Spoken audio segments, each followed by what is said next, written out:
Assalamualaikum warahmatullahi wabarakatuh.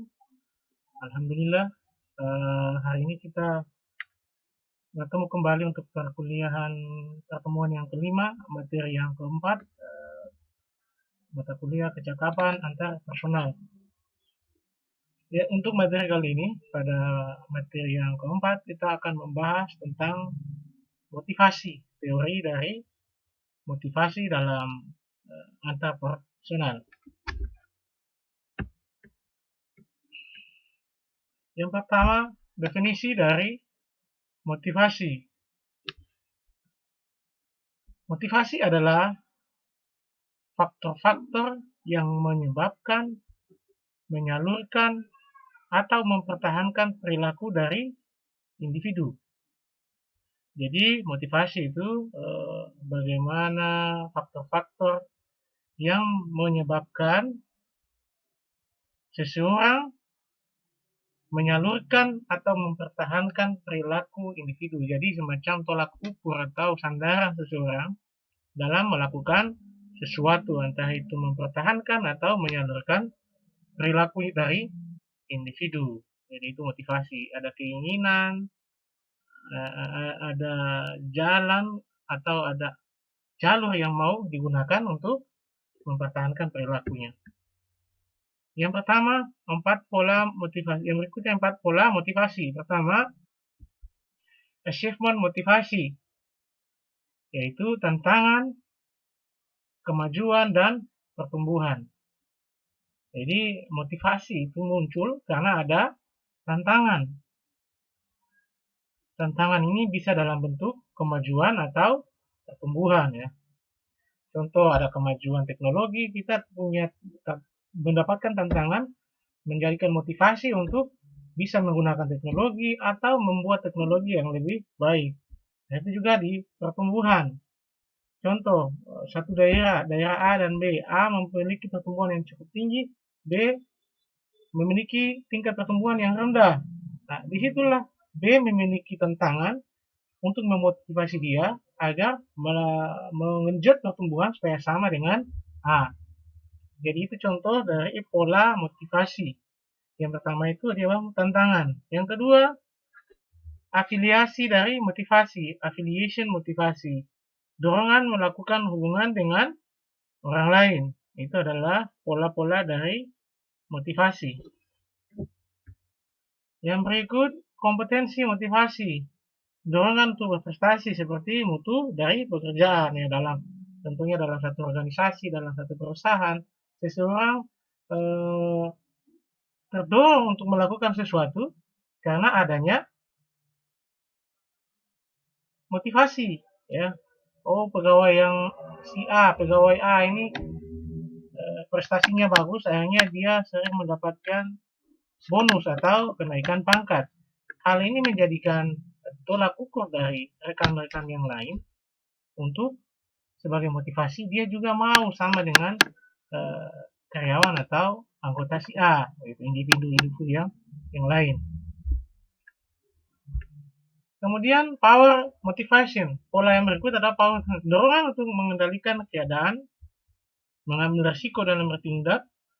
Yang ketiga, perlu didukung oleh 3 pola yang lain. Jadi power of motivasi harus didukung oleh achievement, affiliation, kompetensi, itu harus digabung. Ya, motivasi juga menjadikan bisa dalam bentuk dorongan untuk mengendalikan keadaan ya.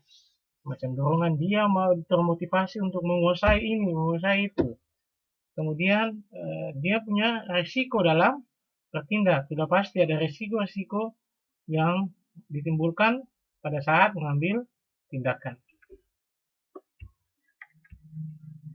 Beberapa definisi motivasi. Yang pertama, motivasi adalah proses pengembangan dan pengarahan perilaku atau kelompok itu menghasilkan keluaran output yang diharapkan sesuai dengan sasaran atau tujuan yang ingin dicapai oleh organisasi. Itu menurut Ensiklopedia Manajemen Ekonomi dan Bisnis tahun 1993. Ya, pada buku ensiklopedia halaman 432 dan 433. Kemudian definisi yang kedua, motivasi adalah pendorong yang mengakibatkan seseorang anggota organisasi mau dan rela untuk mengerahkan kemampuan dalam bentuk keahlian atau keterampilan, tenaga dan waktunya untuk menyelenggarakan berbagai kegiatan yang menjadi tanggung jawabnya dan menunaikan kewajibannya dalam rangka pencapaian tujuan dan berbagai sasaran organisasi yang telah ditentukan sebelumnya menurut Siagian tahun 86. Jadi motivasi adalah semacam alat pendorong yang mengakibatkan seseorang dalam anggota organisasi punya kemauan, keinginan untuk memperlihatkan segala kemampuannya dia, keahliannya dia, keterampilan skillnya untuk melakukan berbagai kegiatan yang menjadi tanggung jawab dan kewajiban dalam rangka pencapaian tujuan dan sasaran organisasi yang sudah ditentukan. Itu menurut Siagian. Kemudian ada pertanyaan, mengapa kita memerlukan yang namanya motivasi?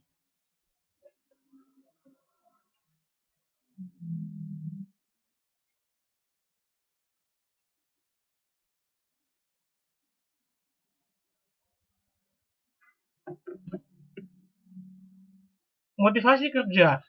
Motivasi kerja menunjuk pada kondisi-kondisi di dalam dan di luar individu yang menyebabkan adanya keragaman dalam intensitas, kualitas, arah, dan namanya perilaku kerja.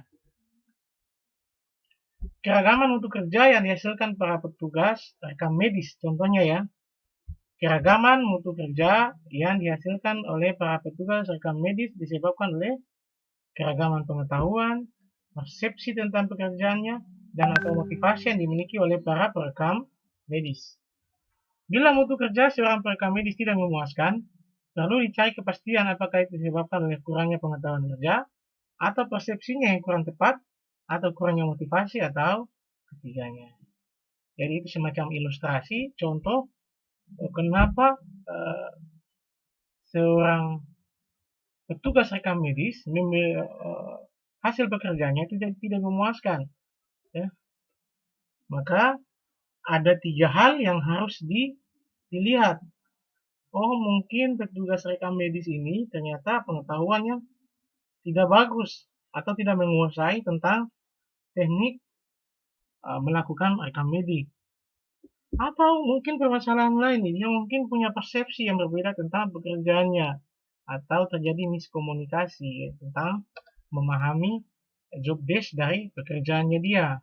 Atau bisa juga karena motivasinya yang kurang bagus. Pada saat pekerjaan, dia tidak memiliki motivasi bekerja yang tinggi. Mungkin penyebabnya karena kecapean, bisa juga karena insentifnya yang kurang ya, atau lain sebagainya. Jadi bisa saja pada saat bekerja dia tidak memiliki motivasi yang tinggi dalam mengerjakan apa yang menjadi tanggung jawabnya. Dan bisa jadi ketiga kondisi ini berlaku pada petugas rekam medik tersebut. Jadi mungkin dia punya pengetahuan rendah, tidak salah dalam mempersepsikan pekerjaannya, dan tidak memiliki motivasi, bisa saja ya. Jadi bisa saja dia antara 3 itu, mungkin dia masuk di poin yang 1, pengetahuan, persepsi, atau motivasi. Bisa juga dia termasuk dalam ketiga kondisi tersebut ya. Jadi itu beberapa hal yang menyangkut dengan keragaman dari mutu kerja ya, mutu kerja dari seseorang ya. Umumnya seperti itu ya. Mungkin pekerjaannya tidak bagus karena disebabkan oleh 3 hal di atas. Kemudian tujuan dari memotivasi bekerja, yang pertama mendorong gairah dan semangat kerja ya. Bagaimana bekerja itu dimotivasi, itu fungsinya adalah, tujuannya adalah supaya dia punya semangat, punya gairah ya, Motivasi ini bisa dalam bentuk apa ucapan ya, dalam bentuk narasi, bisa juga dalam bentuk pemberian insentif ya, atau pemberian penghargaan dan sebagainya. Kemudian meningkatkan moral dan kepuasan kerja ya. Seseorang memotivasinya dirinya menjadi baik, itu meningkatkan moralnya dan dia puas atas apa yang telah dia kerjakan ya. Beda halnya dengan orang yang bekerja sesuatu tanpa ada motivasi ya, motivasi saya harus bagus, harus yang terbaik dan sebagainya. Jika dia biasa-biasa saja, maka tidak ada peningkatan terhadap moralnya dan kepuasan kerjanya biasa-biasa saja. Kemudian yang ketiga, meningkatkan produktivitas. Sudah pasti jika dia bekerja dengan gairahnya yang tinggi, dengan semangat yang tinggi, maka produktivitas pekerjaan juga meningkat. Kemudian mempertahankan stabilitas dan loyalitas. Orang yang memiliki motivasi yang tinggi, dia pasti stabil dan dia memiliki loyalitas yang besar terhadap sebuah kelompok atau sebuah organisasi. Orang termotivasi melakukan sesuatu dengan baik itu karena memiliki sifat loyal. Dalam sebuah kelompok, dia bekerja luar biasa, itu karena dia loyal. Kalau dia tidak loyal, otomatis dia pasti bekerjanya biasa-biasa saja. Kemudian meningkatkan kedisiplinan, ya mirip juga dengan loyalitas. Orang sudah kalau termotivasi dalam melakukan pekerjaan, dia pasti disiplin.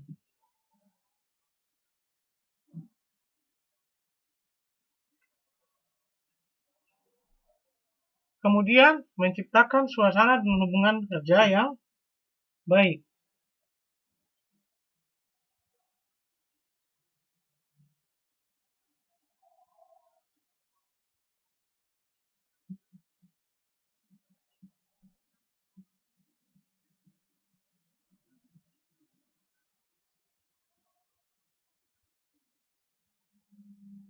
Di dalam satu organisasi yang pekerjaannya memiliki gairah yang besar, semangat yang tinggi, stabilitas, disiplin, sudah pasti akan menciptakan suasana dan hubungan kerja yang baik. Jadi mulai dari poin 1, 2, 3 saling ada keterkaitan ya. Poin 1 berhubungan dengan poin 2, poin 2 menghasilkan poin 3 menghasilkan poin 4, dan poin 4 menghasilkan poin 5, poin 5 menghasilkan poin yang ke-6. Jadi ada saling keterkaitan. Jika semua ini saling berhubungan, berarti ya dia berjalan dengan lancar ya. Kemudian meningkatkan kreativitas dan partisipasi, meningkatkan kesejahteraan, mempertinggi rasa tanggung jawab, meningkatkan efisiensi penggunaan alat dan bahan baku ya. Kemudian yang berikut, cara memotivasi pekerja. Yang pertama adalah the strong approach, menekankan kewenangan sebagai pemimpin ya. Ini kan karena dia sebagai pemimpin, maka judulnya adalah cara memotivasi pekerja. Berarti yang memotivasi ini biasanya orang yang lebih di atas ya, bosnya pekerja ya, atasan dari pekerja. Maka tahap yang pertama adalah menekankan kewenangan sebagai pemimpin. Dia memperlihatkan dirinya dia sebagai orang yang memiliki wewenang di dalam sebuah organisasi ya. Maka bagaimana caranya dia mampu memotivasi, mengelola para pekerjanya. Makanya di sini dibilang harus meningkatkan pada kewenangan dari seorang pemimpin. Kalau pemimpin yang berwenang, ya dia memiliki wewenang, maka biasanya pekerja lebih taat dalam menerima perintah atau himbauan dari atasannya. Kemudian to be good approach, memberi kondisi kerja dan tunjangan yang baik ya. Sebagai seorang pemimpin, dia harus menciptakan suasana kondisi kerja yang baik, suasana yang ramah ya, suasana hubungan komunikasi yang baik. Kemudian harus ditunjang juga dengan apa? Memberikan tunjangan yang baik ya. Pekerjaannya yang ini berat, dia harus mendapatkan tunjangan ini ya. Oh dia lembur, dia harus dapat tunjangan.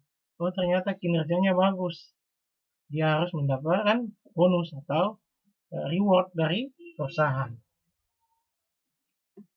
Kemudian implicit bargaining, persetujuan terhadap hasil kerja dan imbalan, yaitu pasti ya, setiap orang yang bekerja dia harus memiliki ketetapan atau ada persetujuan, ada kontrak kerja antara pimpinan dan pekerja, imbalannya jelas, kemudian ada semacam standar dari pekerjaannya. Jika standarnya begini, bagus. Jadi ada standar pekerjaannya, bagus, tidak bagus, ya, jelek, dan sebagainya. Supaya dia pimpinan mudah dalam ini, memberikan tunjangan dan memberikan imbalan.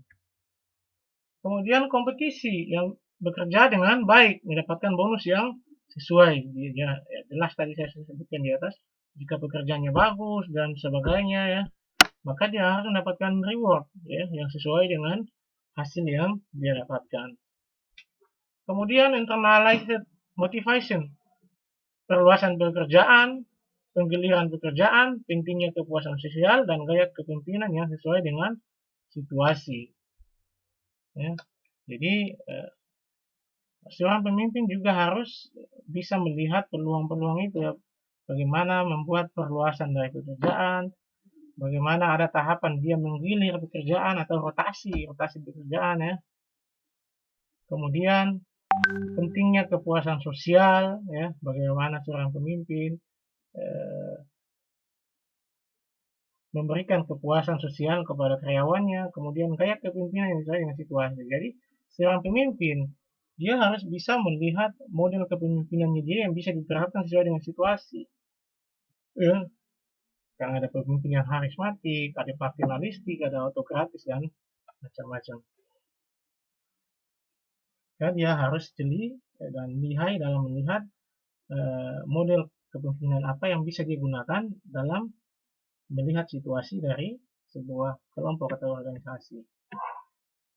Pandangan dan motivasi bekerja dalam perusahaan. Ada 3 model. Yang pertama, model tradisional yang disebutkan oleh Taylor, model hubungan sesama manusia atau yang diputuskan oleh Elton Mayo, kemudian model sumber daya manusia. Model tradisional yang disampaikan oleh Taylor, yang pertama, bekerja dimotivasi oleh insentif atau uang, ya. Kalau orang-orang dulu-dulu, pekerjaan itu gampang saja, motivasi dengan dia gampang, kasih uang, ya. Atau gajinya dibikin besar, ya, kasih dia bonus, pasti pekerjaannya bagus, dia akan termotivasi untuk bekerja. Oh, saya harus bekerja karena bos saya ini kalau pekerjaannya ini hasilnya bagus, biasanya dikasih bonus, ya. Nah, itu menurut Taylor dalam model tradisional, orang-orang tradisional kayak begitu. Kemudian model hubungan sesama manusia Elton Mayo adalah kontak sosial antar pekerja penting. Nah, kalau Elton Mayo dia lebih kepada hubungan sesama manusia, ya. Maka di situ dia bilang dalam sebuah organisasi atau perusahaan hubungan sosial di antara pekerja itu sangat penting. Jika hubungan sosial antara pekerja itu berjalan dengan baik, otomatis suasana kondisi sebuah organisasi itu pasti berjalan dengan baik, ya. Kemudian yang ketiga, model sumber daya manusia. Pekerja tak hanya termotivasi oleh uang dan ingin puas, tapi juga pencapaian dan makin kerja, semakin tinggi kerja, ya. Manajer bertanggung jawab untuk pencapaian tujuan organisasi dan individu sesuai dengan kontribusi, perhatian, dan kemampuan individu. Jadi pada model yang ketiga ini dia tidak menekankan cuma dalam bentuk uang, ya, tapi dia juga menekankan pada pencapaian dan hasil pekerjaannya itu. Ya, jadi poin yang ketiga itu titik beratnya adalah hasil yang didapatkan dari pekerjaan yang digunakan, pencapaiannya yang dilihat, apakah sudah sesuai dengan organisasi, tujuan organisasi atau tidak, ya. Ya, jadi itu 3 model motivasi dari sebuah pekerja, motivasi terhadap karyawan ya, bekerja. Kemudian ada semacam istilah yang namanya jendela Johari ya, berasal dari nama Joseph Loeb dan Harrington Ingham. Pribadi orang dapat digambarkan atas 4 bidang atau komponen yang merupakan hasil pengamatan atau persepsi orang terhadap diri sendiri dan orang lain. Jadi ini hasil pengamatan terhadap diri sendiri dan pengamatan terhadap orang lain. Jadi dia mengamati dirinya, kemudian dia mengamati diri orang lain. Yang pertama adalah pribadi yang terbuka. Yang kedua adalah pribadi yang terlena atau blind spot. Yang pertama public self. Dan yang ketiga pribadi yang tersembunyi. Dan yang keempat pribadi yang tidak dikenal, unknown spots.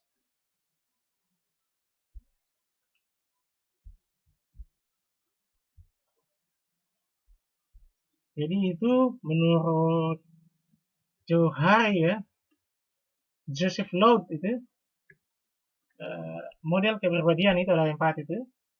Orang yang terbuka, orang yang terlena, orang yang tersembunyi, dan orang yang tidak dikenal. Kemudian yang berikut teori motivasi. Yang pertama, konten teoris. Menekankan pada faktor-faktor dalam individu yang berpengaruh pada tindakan. Lihat. Yang pertama, kebutuhan melahirkan dorongan, melahirkan tindakan. Dorongan ini yang namanya motivasi. Ya. Kemudian, dia mendapatkan kepuasan. Itu konten dari teori motivasi. Dia menekankan pada faktor-faktor dalam individu yang mempengaruhi tindakan yang lain ya. Jelas di sini ya.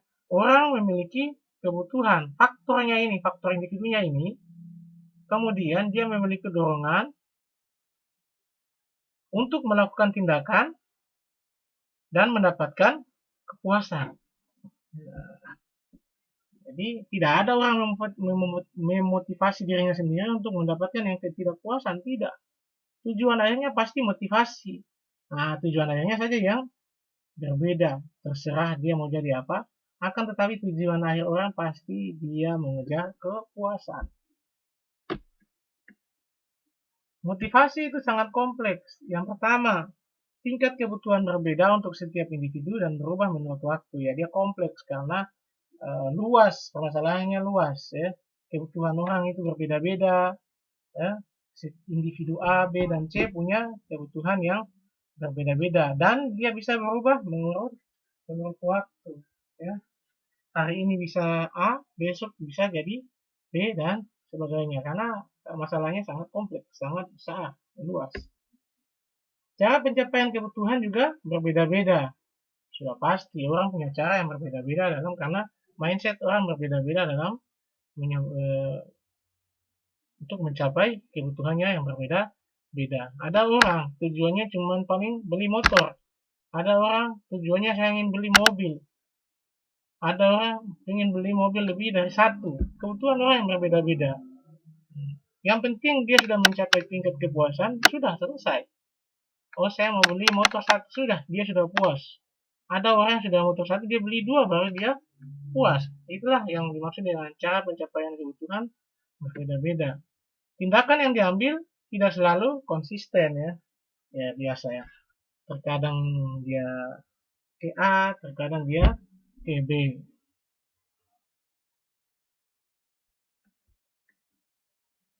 Kemudian proses teori.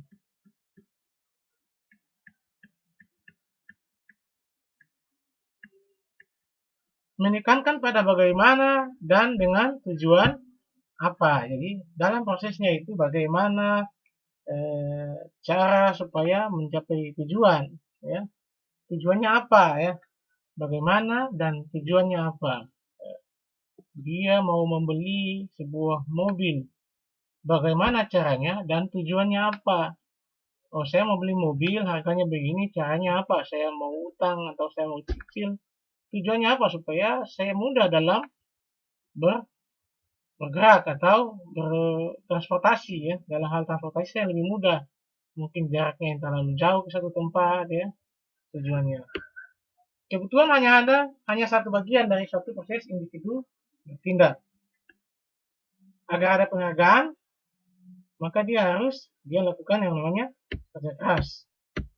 Kemudian reinforcement theory, behavior modification, tindakan yang lalu bagaimana berpengaruh pada tindakan yang akan datang melalui proses ajar. Jadi reinforcement theory itu maksudnya apa yang dilakukan pada masa yang lalu berpengaruh pada tindakan yang akan datang melalui proses belajar. Ya. Jadi sejarah masa lalu dijadikan modal untuk mempelajari hal-hal yang akan datang. Orang harus taat pada hukum karena di sekolah sudah dijelaskan. Pandangan sistem terhadap motivasi dalam organisasi. Ada 3 set variabel yang berpengaruh. Yang pertama, karakteristik individu, hierarki kebutuhan, dan energi teori. Yang pertama perhatian, yang kedua kecakapan, yang ketiga kebutuhan. Ya, jadi dalam karakteristik individu yang dibutuhkan adalah perhatian, kecakapan, dan kebutuhan. Yang kedua, yang pertama karakteristik individu, yang kedua karakteristik pekerjaan, tipe penghargaan, tingkat otonomi, tingkat variasi pekerjaan. Jadi karakteristik pekerjaan itu maksudnya, di kantor itu dia dalam memberikan penghargaan, caranya bagaimana, insentifnya bagaimana, bonusnya bagaimana, gaji per bulannya bagaimana, reward dan punishmentnya bagaimana. Kemudian yang kedua, tingkat otonomi. Jadi bagaimana pekerja itu diberikan kebebasan dalam bekerja, ada batasan-batasannya atau tidak. Yang berikut tingkat variasi pekerjaan ya. Jadi dalam sebuah pekerjaan ada variasi-variasinya.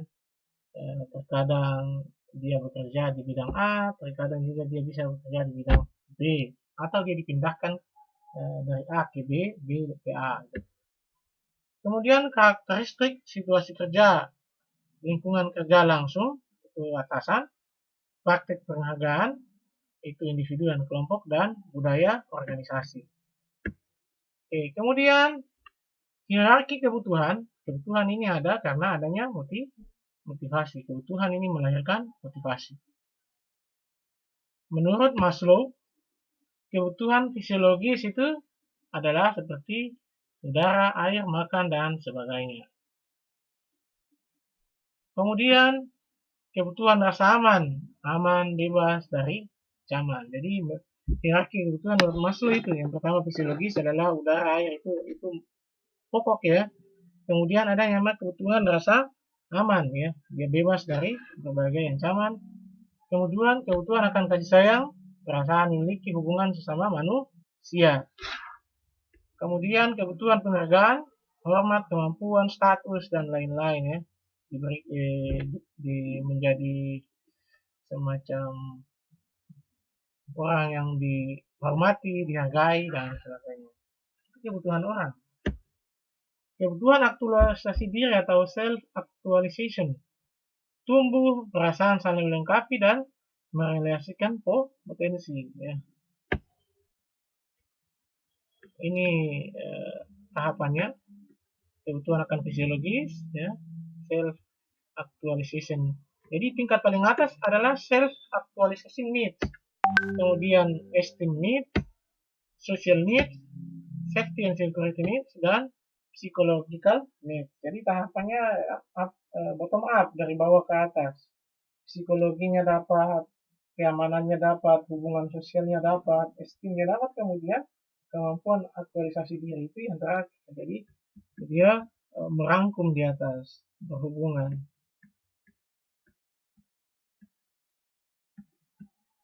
Kemudian menurut Clayton Alderfer, kebutuhan dibagi 3. Yang pertama existence relatedness. Jadi yang pertama dia menggunakan hierarki kebutuhan dari teori Maslow. Yang kedua relatedness, kebutuhan hubungan sesama manusia. Crowdness, kebutuhan atau kreativitas dari produktivitas individu.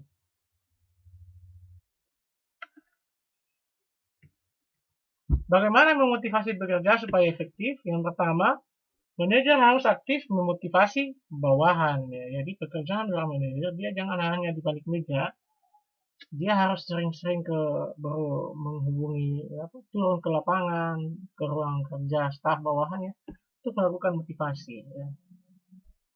Manajer memahami kelebihan dan kekurangannya sebelum menerangkan ke bawahannya. Ya. Jadi seorang manajer harus pintar-pintar melihat kemampuannya atau juga kekurangannya supaya pada saat menyampaikan tadi tidak terlalu berlebihan, tidak juga terlalu apa tidak terlalu berlebihan dan tidak terlalu rendah ya. Jadi dia bisa kalau masa bekerja yang model kayak begini cara memotivasinya begini. Kemudian bekerja yang model begini, cara memotivasinya begini. Ya. Ternyata manajer memahami kelebihan dan kekurangannya. Manajer ini dia pahami bahwa dirinya orang yang dermawan, ya. Dia kadang-kadang dia turun ke pekerja, dia kasih beli minuman, beli makanan, kasih bekerja. Cara memotivasi pekerja yang mudah ya supaya dia efektif. Manajer harus sadar bahwa pekerja punya dorongan dan kemampuan yang berbeda-beda ya. Tadi sudah disebutkan di atas. Ada karyawan yang cukup dengan kita menyampaikan saran atau pendapat dia langsung bekerja. Ada karyawan yang mungkin harus marah-marah buat dia bekerja. Ada juga karyawan yang harus dikasih insentif bonus buat dia bekerja karena kemampuan orang berbeda-beda. Penghargaan diberikan berdasarkan prestasi atau performance, bukan sekedar senioritas. Nah, itu yang harus diperhatikan oleh manajer, bahwa bukan karena dia masih baru terus dia tidak dikasih penghargaan, padahal dia memiliki kemampuan atau prestasi performanya yang bagus. Jadi menghindari itu ya, jangan hanya karena orang yang sudah senior diberikan bonus, orang yang masih baru tidak diberikan bonus padahal dia memiliki performance yang bagus. Pekerjaan dirancang penuh dengan tantangan dan variasi, bahwa sadar tantangan apa yang diharapkan dari dirinya. Jadi manajer harus mampu memanage pekerjaan ya. Kadang berikan pekerjaan yang memiliki tantangan, terkadang juga dibuat variasi ya, dan sebagainya. Ini sedikit gambaran tentang motivasi sebagai pendorong individu. Yang pertama ialah kebutuhan atau kesenjangan kebutuhan. Jadi dia memiliki kebutuhan atau dia memiliki permasalahan ya, perbedaan dalam kebutuhan. Dia mencari jalan keluar lagi, memenuhi dan memuaskan kebutuhan. Karena dia punya kebutuhan, maka dia mencari jalan bagaimana. Ini motivasinya dia. Kemudian pilihan perilaku untuk memenuhi dan memuaskan kebutuhan. Jadi dia ingin sesuatu, dia memilih cara apa, sikap apa yang harus saya lakukan untuk memuaskan kebutuhan tersebut. Kemudian evaluasi atas pemuasan kebutuhan, kemudian penentuan kebutuhan di masa yang akan datang, dan pencarian bagi cara pemenuhannya. Setelah dia mendapatkan hal kepuasan, dia langsung mau menentukan juga, setelah saya dapat ini, ke depan saya mau dapat apa lagi ya? Caranya bagaimana? Begitu. Cara bagaimana untuk mendapatkannya. Yang berikut sekilas tentang kebutuhan. Kebutuhan timbul dalam diri individu apabila si individu merasa adanya kekurangan dalam dirinya. Ada ketidakseimbangan antara apa yang dimiliki dengan apa yang menurut persepsi dari individu. Si individu harus dimiliki. Dorongan untuk mengetahui ketidakseimbangan tersebut dalam diri si individu akan timbul dorongan berupa usaha pemenuhan kebutuhan secara terarah. Saya rasa ini mungkin lebih ke pribadi masing-masing. Semua orang pasti memiliki permasalahan yang seperti ini. Saya punya masalah ini, saya terdorong untuk menyelesaikan masalah ini, caranya bagaimana? Gitu. Maka dorongan biasanya berorientasi pada tindakan tertentu yang secara sadar dilakukan oleh seseorang atau individu, dan inilah inti dari motivasi. Ya, maka dorongan biasanya berorientasi pada tindakan tertentu yang secara sadar akan dilakukan oleh seseorang atau individu. Oke. Tujuan, komponen ketiga dari motivasi adalah tujuan. Pencapaian tujuan berarti mengembangkan keseimbangan dalam diri seseorang atau individu. Setelah dia mencapaikan tujuan, berarti keseimbangan dirinya menjadi baik, ya, akhirnya dia merasa puas terhadap apa yang sudah dilakukan. Oke, yang berikut. Ada beberapa perspektif berkenaan dengan motivasi bekerja pegawai. Yang pertama, perspektif penghargaan. Orang akan termotivasi untuk bekerja dengan baik bila ada peluang untuk mendapatkan insentif. Ini semua orang tahu ya. Siapa saja pasti bekerja menginginkan insentif. Itulah yang menjadi motivasi. Saya mau bekerja ini supaya mendapatkan ini. Itulah yang namanya motivasi. Besar kecilnya motivasi kerja tergantung pada nilai insentif itu pada masing-masing individu ya. Penyakit semua orang ya sama. Dia akan bekerja lebih giat apabila insentif yang akan dia dapatkan itu besar. Begitu juga motivasi kerjanya akan rendah apabila dia sudah mengancang-ancang, ini pasti pekerjaan ini insentifnya kecil ya, motivasi saya kerja biasa-biasa saja. Kemudian perspektif kesamaan atau keseimbangan atau equity theory. Orang cenderung akan membandingkan insentif atau reward yang diperolehnya dengan insentif yang diterima oleh orang lain yang mempunyai beban kerja yang serupa ya. Bahaya kecemburuan biasanya pasti ada. Dia melihat yang si A, si B, si A melihat si B, dia punya insentifnya lebih besar pada pekerjaan kita sama, gitu ya. Bila besarnya insentif antara dua orang itu sama, maka akan muncul motivasi kerja, gitu ya. Jadi nanti besok-besok kalau ada yang di manajer harus melihat itu. Jangan satu kantor A dan B pekerjaannya sama, hanya insentifnya kecil, B insentifnya besar, ya jangan. Harus sama kalau beban pekerjaannya sama, ya insentifnya juga harus sama. Bila lebih kecil, maka nanti merasa kecewa yang kemudian mengurangi motivasinya untuk bekerja dengan baik. Bila salah seorang menerima lebih banyak, maka dia akan termotivasi lebih kuat. Kemudian perspektif penentuan atau tujuan. Orang termotivasi untuk mencapai tujuan yang jelas, sebaliknya orang akan bermotivasi bekerja rendah bila tujuan bekerja tidak jelas. Ya, ini harus jelas. Jadi sebagai seorang manajer memberikan pekerjaan itu pekerjaannya, job desk-nya harus jelas supaya orang termotivasi untuk bekerja. Oh ini pekerjaannya dari A sampai Z. Kemudian nanti ada tambahan di sini dan di sini dan nanti pekerjaan ini bonusnya begini, insentifnya ya jelas orang punya motivasi jelas.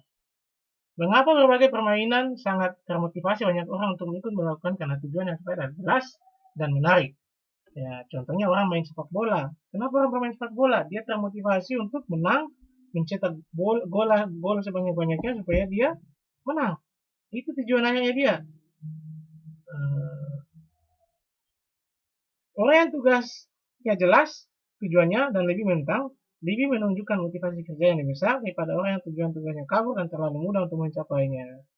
Jadi ya, kalau tujuannya jelas itu contohnya lebih menantang, pekerjaan yang lebih menantang, pasti motivasi kerjanya tinggi. Apabila tujuan dari pekerjaannya biasa-biasa saja, pasti dia juga akan mengerjakan juga biasa-biasa saja. Kemudian perspektif kebutuhan, perspektif teori hierarki kebutuhan dari Abraham Maslow menggunakan tadi ya sama Maslow. Teori IRJ dari Clayton Alderfer tadi sudah disebutkan. Teori 3 kebutuhan dari Atkinson dan McLean. Kemudian teori 2 faktor dari Frederick Hershberg. Hierarchy of needs ya, Maslow ini gambarannya ya. Ini gambaran dari hierarchy of needs dengan teori Maslow-nya. Kemudian teori ARJ dari Clayton Alderfer. Growth, relatedness, dan existence. Kemudian teori 3 kebutuhan dari Atkinson dan McLean. Needs of arrangement, needs for affiliation, dan needs for power. Itu sudah disebutkan di atas. Ini cuma tampilan penglihatan gambarnya saja. Kemudian motivasi dan kepuasan kerja. Kepuasan kerja adalah perasaan senang, puas karena pekerjaan yang dilakukannya. Kepuasan kerja ini berkaitan dengan motivasi kerja. Jadi kepuasan kerja itu, kalau motivasi kerjanya bagus, pasti dia puas. Bagaimana hubungan antara kepuasan dan kinerja? Perbaikan kondisi kerja yang menaikkan perluasan pekerjaan cenderung meningkatkan produktivitas. Tetapi hubungan itu tidak begitu kuat. Korelasinya rata-rata hanya 0,14. Beberapa ahli berpendapat bahwa kinerja yang tinggi akan menghasilkan kepuasan. Kemudian jika tidak maka sebaliknya gitu. Oke, terima kasih. Ini tugas yang harus dikerjakan.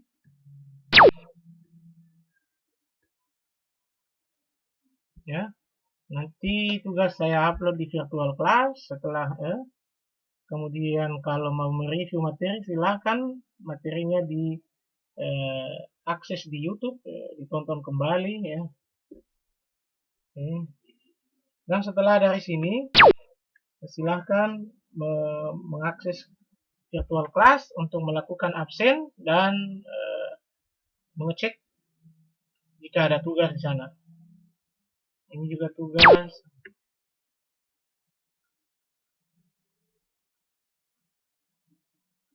Ini juga tugas.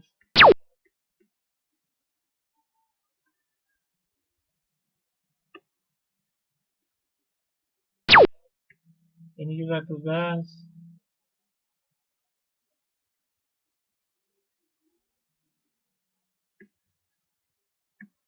Oke, selesai. Oke, jangan lupa melakukan absensi di kelas virtual, kemudian cek apabila sudah ada tugas yang sudah diupload. Oke, terima kasih. Assalamualaikum warahmatullahi wabarakatuh.